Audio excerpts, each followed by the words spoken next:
Hello YouTube and welcome back to the channel. Let's add the target demographic. Today I'm going to be showing you what I use to treat my leather, and that is leather honey. Let's get started. If you're anything like me, you probably have a myriad of leather items that you use on the daily. The wife's brand new Subaru Outback has some leather portions, as well as my Forester. I have some leather gauntlet gloves for the motorcycle. The seat of the motorcycle is also leather, be it actual leather or simulated. We have probably wallets, right? I have a saddle and stirrups and some bindings and let's see what else, a cowboy hat, and those are all things only in the bedroom. So if you actually have saddles and cowboy hats and stuff like that, it's probably best to go ahead and treat them. So this is something I found on Amazon. It is called leather honey. Protect and restore, no oily residue, water repellent, and non-toxic. And it goes on to say that it will revitalize stiffness, it will restore leather that has been weathered and soften it up a little bit, protect and extend the life of new leather, and then also restore your old leather. So what I've done, this is an old sock from my kids. She's not using it anymore because she has grown out of it. But basically I just keep this slid over the bottle. I know where it is. It is permeated and saturated with a little bit of the stuff. So I don't even have to add any to it, but I can. And the more I do, this is just going to continue keeping that residual and make it where I don't have to rehydrate a new applicator. But I do have right here some motorcycle gauntlets. And I don't know how well it's going to show up, but this one is actually treated, and this one I have yet to do. And you can tell that the color is a little bit darker. It looks less cracked, and it's already starting to heal up the cracks that are currently existing. And then if I flip it like this, you should see a more pronounced difference between the two. So it's not so much about looks as much as the objective difference between the cracking, the color saturation, stuff like that. This one was done maybe 5 minutes ago for the sake of presentation, but the more you keep it hydrated and allow it to not dry and crack and then try rehydrating it kind of thing, the more you can keep the skin hydrated, the same as your skin, the less issues you're going to have, the less cracking you're going to have, especially on something like these motorcycle gloves that are designed to stretch and flex and have movable joints and all. The more you can keep that from binding and cracking up, the better they're going to serve you. Additionally, I can tell you that this actually does a pretty good job. It's not waterproof, but it is pretty water resistant. And I know that because I rely on this stuff to waterproof and keep saturated my inclement weather hat. So if I put this to the side, I just ran this whole portion under the sink in the kitchen for probably 30 seconds on the spritzer, for what that's worth. So it wasn't dribbling here, it was dribbling everywhere. And I have just the littlest amount of water on there, maybe 3 minutes later. And most of that, if I were to flip the hat upside down and shake it, would just slick right off. So doesn't really saturate in. I will say that it has been over a year since I've rehydrated that. So the purpose of this video is also to allow me to rehydrate the hat. What I will tell you is it is going to change the color. This used to be a little bit more tannish, desertish kind of color. It dropped the shade. I don't know how you would go about that. Maybe from this color to that color, right? So it is still brown. It didn't stain it. It didn't dye it, but it did change the color a little bit. And basically, I just go all around the clothes leather. I don't bother with the feltish stuff. But I'll go all the way around and re-waterproof it and prevent it from doing this. So I had this hat for maybe 3 years before I actually started wearing it routinely, and it had dried enough to present a crack. Since I've been using this stuff, you'll notice there are no other cracks and everything else looks real nice. So let me go ahead and show you what this looks like dry.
So you can see in about 4 minutes worth of applying, it did get quite a bit darker. I left this portion undone to show you. Now that's because we're literally saturating this leather, right? We're giving it enough where it's going to actually soak and permeate into the leather, and it will return to the original color, maybe a shade or two less bright, I suppose.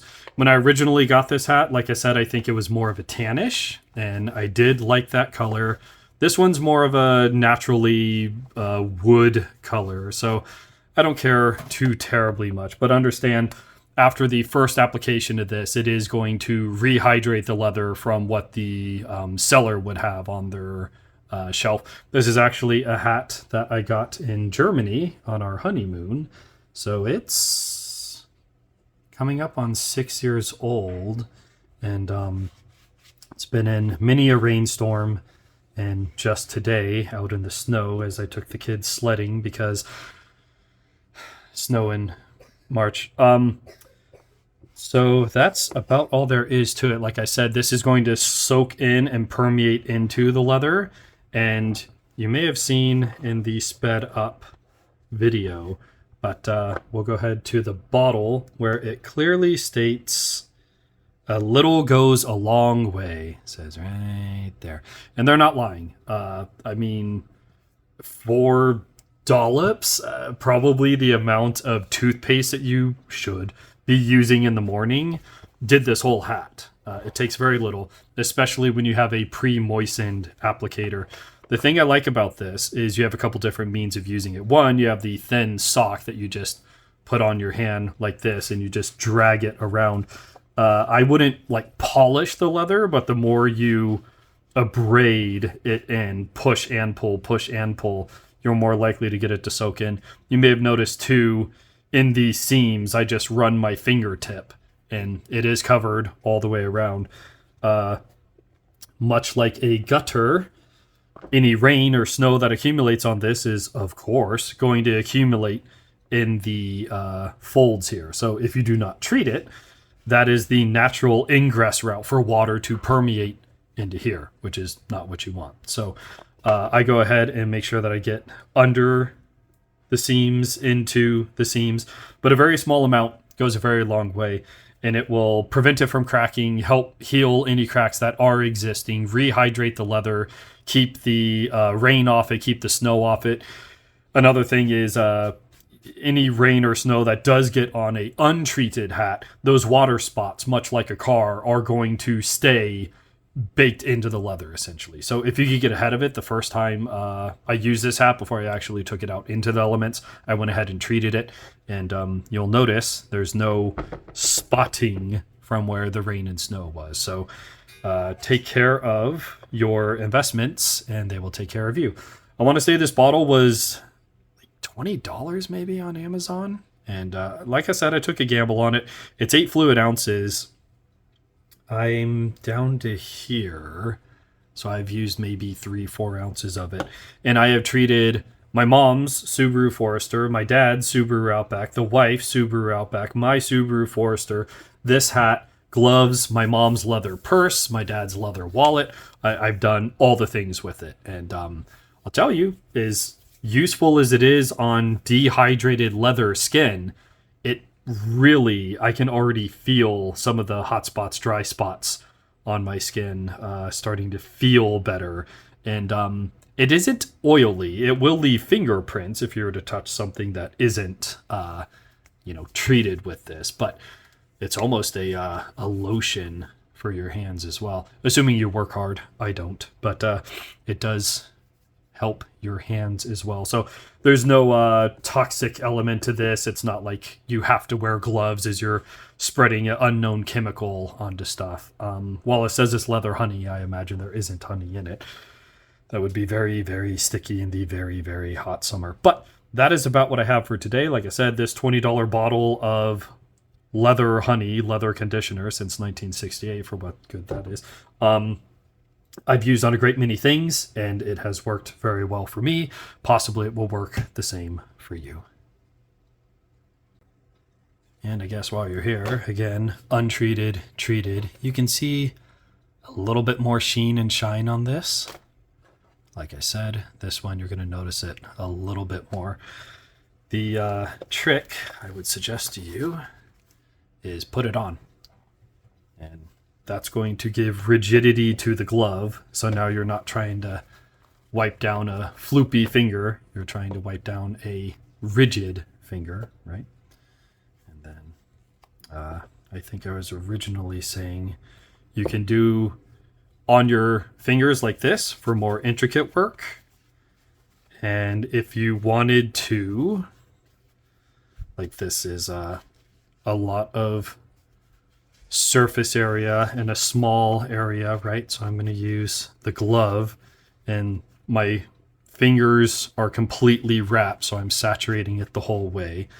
Once I get into this heavier, denser material, I'm going to fold it on itself. Now that's 4 layers where when I push in, it's definitely going to get into the highs and the lows. And it's going to saturate, soak into the less level surfaces easier. So the other thing is this is going to carry more of the solution on it, right? So if you're doing a leather chair, a leather seat, a motorcycle seat, instead of reapplying 20 times to a very thin piece of cloth, you could apply 5 times to this thicker cloth, swirl it around a little bit, and now you're covering a larger surface area with more retention of the compound, getting into the highs and the lows and the imperfections and carrying more of that material into dry spots that are going to soak it up. You won't see it soak up like if you were to pour water into desert sand. But if you came back after like 20 minutes or so, you would see this thicker leather maybe would have more of the material on it versus the thinner leather would physically look drier, and you could just re-hit it. Better to have several light coats than a couple thick coats. And like I said, it will physically soak into, be drawn into the leather. The drier it is, the faster and the larger amount of the stuff it will soak. But you can already see there's a better shine. This one's probably 20 minutes since I did it. And you can see a little bit of a difference between the two.